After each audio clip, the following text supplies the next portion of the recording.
ইতিমধ্যেই আমরা সকলেই দেখেছি ওয়ার্ল্ড প্রেস ফ্রিডম ইন্ডেক্সে ভারতবর্ষের স্থান 157 নম্বরে।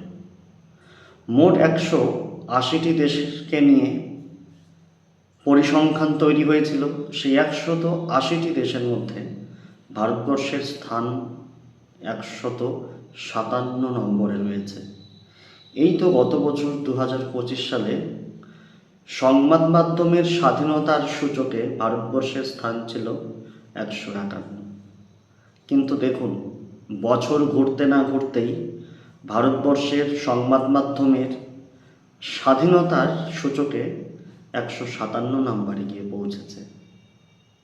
একবার ভেবে দেখুন, যে দেশের সংবাদ মাধ্যমের স্বাধীনতা দিনের পর দিন খর্ব করা হচ্ছে, যে দেশের সংবাদ মাধ্যমের নিরপেক্ষ সংবাদ প্রকাশের স্বাধীনতাকে খর্ব করা হচ্ছে, হরণ করা হচ্ছে, সেই দেশে আমরা কি আশা করতে পারি? যেখানে আমাদের দেশের প্রায় 20টি খবরের চ্যানেলের মালিক রয়েছে আম্বানি।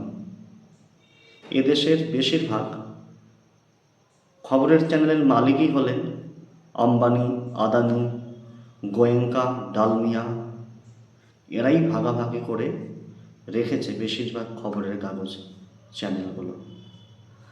তাহলে যেখানে দেশের বেশিরভাগ খবরের কাগজ পরিচালনা করছে এই সব মালিক শ্রেণী, সেখানে এই দেশে বসে আপনি কেমন করে আপনার স্বার্থে সেই খবরের কাগজে, সেই খবরের চ্যানেলে আপনি খবর দেখতে পারবেন?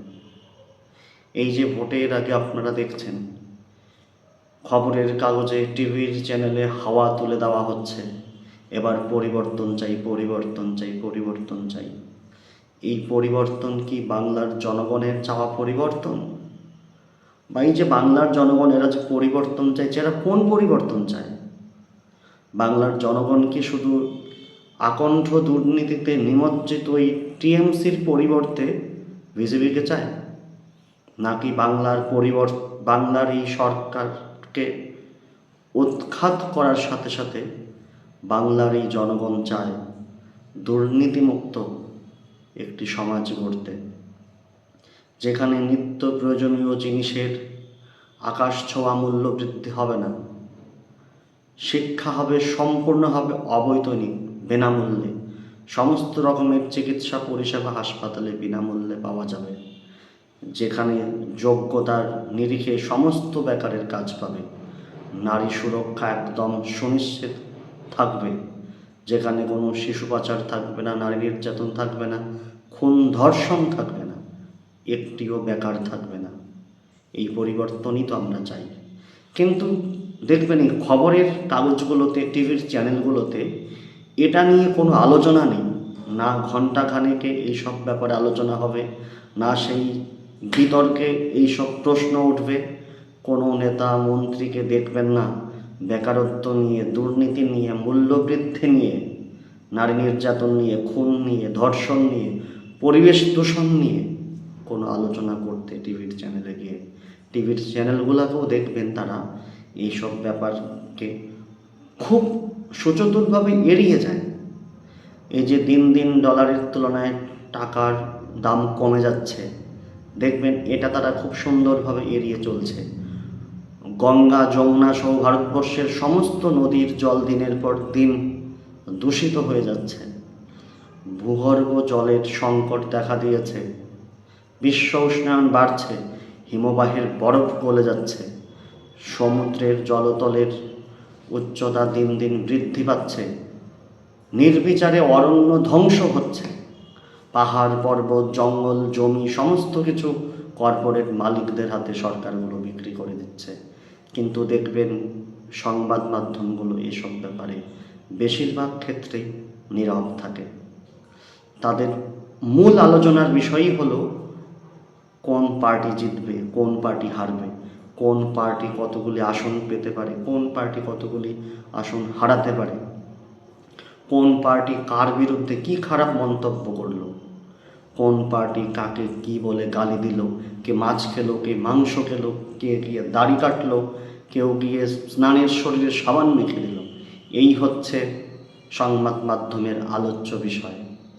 কিন্তু ভারতবর্ষের প্রতিটা নাগরিকের যে জ্বলন্ত সমস্যা, যেই বাস্তব সমস্যা, এই সমস্যাগুলোকে নিয়ে দেখবেন সংবাদ মাধ্যমগুলো স্বাধীনভাবে আলোচনা করতে পারে না। হ্যাঁ, আমি মানছি যে নিরপেক্ষভাবে সংবাদ পরিবেশন সম্ভব নয়। সংবাদ মাধ্যম কোনোদিনই নিরপেক্ষ হতে পারে না। তাকে কোনো না কোনো পক্ষ নিতেই হয়। হয় সে সত্যের পক্ষ নেবে, না হলে সে মিথ্যার পক্ষ নেবে। হয় সে ন্যায়ের পক্ষ নেবে, না হলে সে অন্যায়ের পক্ষ নেবে। কিন্তু আমরা কি দেখছি? বর্তমানে বেশিরভাগ সংবাদ মাধ্যম তারা সত্যকে ছেড়ে, ন্যায়কে ছেড়ে, আদর্শকে বিসর্জন দিয়ে তারা শুধুমাত্র টিআরপির জন্য, কিছু ভিউজের জন্য, কিছু রোজগারের জন্য, কিছু বিজ্ঞাপনের জন্য তারা সেই মিথ্যা প্রচার হোক বা ভিত্তিহীন, যেগুলোর সাথে জনগণের বাস্তব সমস্যার কোনো সংযোগ নেই, সেসব নিয়ে তারা জনগণকে মাতিয়ে রাখবে। আর এই জনগণ তারা কিভাবে, তারা স্বাধীন, তাদের স্বাধীনভাবে চিন্তা করার ক্ষমতা আছে। কিন্তু ভেবে দেখুন তো, বাস্তবে কি কোনো মানুষের স্বাধীনভাবে চিন্তা করতে পারে? স্বাধীনভাবে চিন্তা করা কি সম্ভব? এই যে আমরা চিন্তা করছি, আমরা এই চিন্তার উপাদানগুলো কোথা থেকে পাই? আমরা আমাদের চিন্তার প্রতিটা উপাদানই এই বাইরের পরিবেশ থেকে আমরা সংগ্রহ করি। এই যে আপনারা এবছর বলছেন পরিবর্তন চাই, পরিবর্তন চাই, এই পরিবর্তনের চাওয়া, পরিবর্তনের আকাঙ্ক্ষা কি আপনার ভেতর থেকে এসেছে, নাকি সোশ্যাল মিডিয়ায়, টিভিতে, খবরের কাগজে একটি হাওয়া তুলে দেওয়া হয়েছে এবার পরিবর্তন চাই, পরিবর্তন চাই? আপনি টিভিতে দেখছেন পরিবর্তন চাই, খবরের কাগজে পড়ছেন পরিবর্তন চাই, মোবাইলে, ফেসবুকে গিয়ে আপনি দেখছেন পরিবর্তন চাই। এই যে পরিবর্তন, পরিবর্তন, পরিবর্তন আপনার মাথায় ঢুকিয়ে দিয়েছে পরিবর্তন চাই। কিন্তু আপনি কিসের পরিবর্তন চান এটাই আপনি জানেন না, কারণ সেটা আপনাকে ভাবানো হয় না, আপনাকে ভাবতে দেওয়া হয় না। আপনাকে শুধু এটাই ভাবানো হয়, তৃণমূল দুর্নীতিগ্রস্ত, তৃণমূলকে সরিয়ে দিয়ে বিজেপিকে নিয়ে আসুন। এই খবরের কাগজগুলো, খবরের চ্যানেলগুলো আপনাকে এটাই ভাবাবে, বিজেপি আবার দুর্নীতিগ্রস্ত হবে, বিজেপিকে সরিয়ে দিয়ে কংগ্রেসকে আনুন। কংগ্রেস আবার দুর্নীতিগ্রস্ত হবে, কংগ্রেসকে সরিয়ে দিয়ে আপনারা সিপিআইএমকে আনুন। সিপিআইএম আবার দুর্নীতিগ্রস্ত হবে, সিপিআইএমকে সরিয়ে দিয়ে অন্য কোনো পার্টিকে নিয়ে আসুন। এরা শুধু আপনাদেরকে এটাই শেখাবে, এই পার্টি খারাপ, আরেক পার্টিকে আনুন। কিন্তু আপনার বাস্তব সমস্যা নিয়ে কোনোদিন এরা ভাবতে বলবে না।